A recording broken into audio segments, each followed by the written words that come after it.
Imaginez que vous avez un compte bancaire qui reçoit 100 000 $ chaque matin. Le compte est remis à zéro chaque jour à minuit. Chaque soir, la partie du montant que vous n'aviez pas utilisé pendant la journée est annulée. Et le lendemain, vous recevez un nouveau montant de 100 000 $ pour démarrer la journée.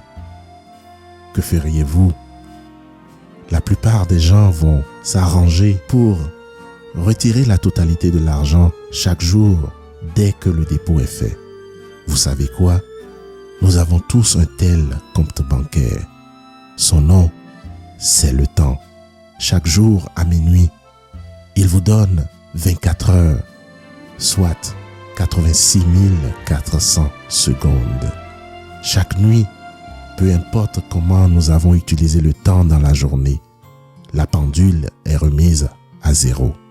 Il n'y a aucun solde reporté d'un jour à l'autre.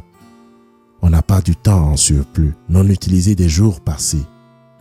Tout le monde est remis à zéro et tout le monde reçoit 24 heures, 86 400 secondes.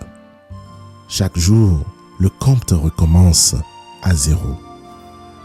Le temps que vous n'utilisez pas ou que vous gaspillez est perdu et vous n'avez aucun moyen de faire appel pour les récupérer.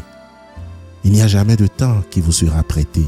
Personne ne peut vous donner des secondes additionnelles et vous ne pouvez pas non plus en donner. Le temps que vous avez est le temps que vous avez et c'est tout. La gestion de votre temps sur Terre vous appartient et c'est à vous de décider comment vous utilisez ce temps. Tout comme avec l'argent, vous décidez comment vous dépensez votre argent. Alors voyez-vous, ce n'est pas une question de manquer du temps pour faire ce qui est important pour vous. Le temps, vous l'avez et il s'écoule. C'est plutôt une question du choix que vous faites de comment vous allez utiliser votre temps.